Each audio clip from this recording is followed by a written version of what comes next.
Alan, of course, the fourth game of pre-season coming up this weekend, the first of a couple at Blyth on Saturday. But in terms of how things have been going on the pre-season front so far, obviously results-wise a few sort of mixed ones, but in terms of getting the lads minutes and progress and getting everyone used to what you want to do with them, how have things been going from your point of view so far? It's gone reasonably well. The thing is, the lads have bought into it, they've been working extremely hard. It's been a little bit difficult because we're still miles away from the squad that we're probably going to finish with to start the season. But overall, the work ethic from the lads and applications being top draw. We found it sounds a little bit daft, but against the Doncaster we played really well in spells, but we ended up losing the game quite heavily. But then we've got to take into account they had their full first team on, and it was at a training ground, and it was a little bit false in a way, but I spoke to Grant afterwards and he said that's the best them we played all pre-season, and he was delighted with how them applied themselves, the work ethic from them and the pressing that them done, which is something that we've got to deal with now. So we're working on a lot, but we're working on a lot of stuff, and as I say, we're changing the formation, so it's a little bit new to the lads, and being honest, we haven't really fielded the strongest team as yet, so we're still working on that. Yeah, I mean, you mentioned the game on Tuesday a little bit there. How have the sort of lads been, I suppose, in response to that? Because I know pre-season results are obviously a bit of a strange one where you're not really putting too much stock in them, but I suppose naturally when you have a heavier defeat, some lads are maybe going to take a little bit of a knock confidence-wise and things like that. Yeah, I think you could see that with the lads, but again, it's just pre-season, and we've gone through some of the clips and watched it back there, and say some of the play was really, really good. The only thing that probably was disappointing, when we did concede the goal, the confidence seemed to sap out of it, and they got a little bit fearful of how we want to play, and there wasn't enough people wanting the ball at that time. So that's something that I've pulled up with them, and we've got to eradicate that. Once you concede a goal, you've got to forget about it and just concentrate on how we play. But we seem to lose way a little bit, but again, it's early doors, and as I say, there'll be a few more lads coming into the building to strengthen the group. Yeah, and you mentioned trying to strengthen the group. How are things going on that front in terms of that recruitment, and as you say, trying to bring lads in that are going to boost the strength of the squad overall? It's difficult. Obviously, we know the financial situation, so that's the first hurdle.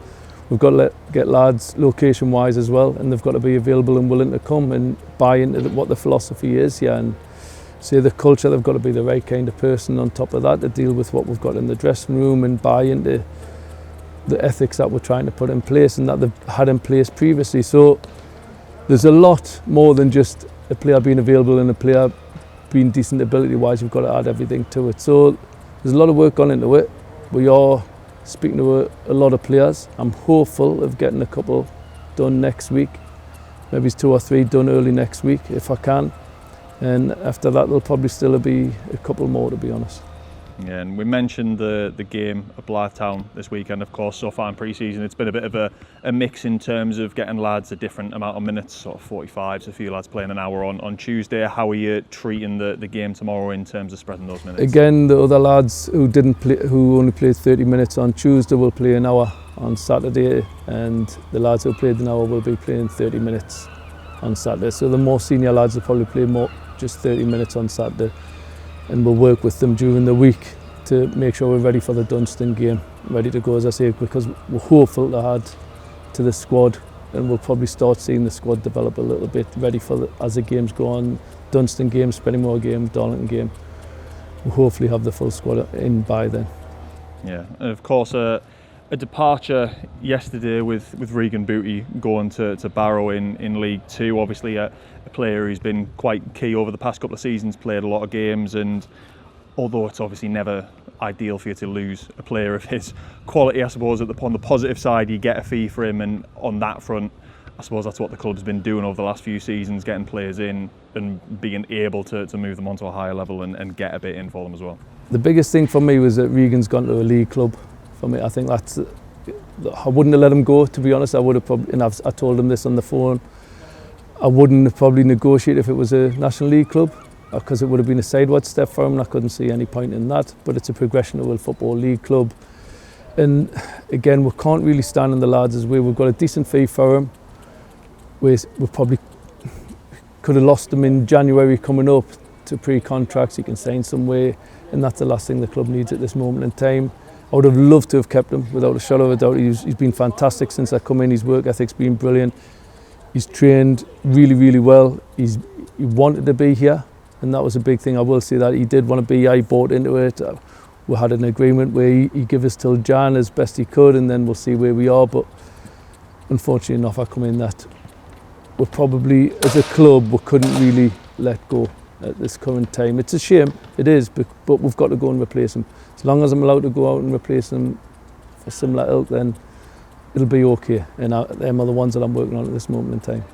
Yeah, and in terms of the squad, in an arrival sense, obviously you mentioned trying to work on getting a few boys in the senior sense through the door at the minute, but in the academy sense, with sort of younger boys coming in, obviously you had Lucas sign a professional contract, and then Carter as well recently, both lads that you've worked with. So just obviously on Carter recently, how pleasing is it to get him in the door in a full-time sense and have him around and working with him, trying to improve him as well?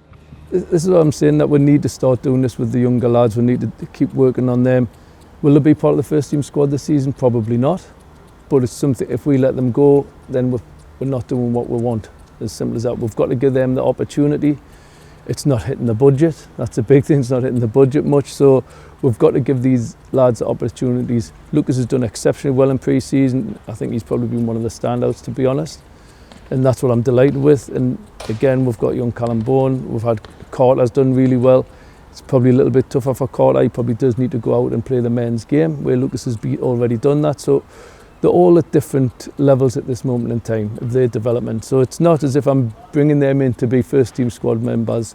They're coming in and we're working with them, developing them, and we're trying to get them, as I say, hopefully one day they will be first team players. As simple as that. That's the aim, but we've got to be patient with them.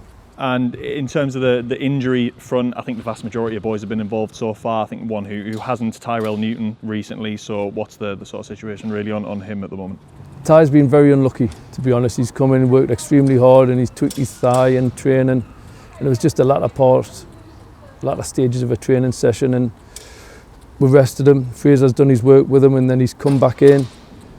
He's trained for a few days, but then he's felt a little tweak again. We're not sure what it is yet. We're going to get him scanned, have a look at it, whether it's just scar tissue breaking down from the injury. But until we get that scan, we'll not know. He just seems to be rather unlucky at this moment in time. But we played Doncaster with the two young lads in midfield and Timmy.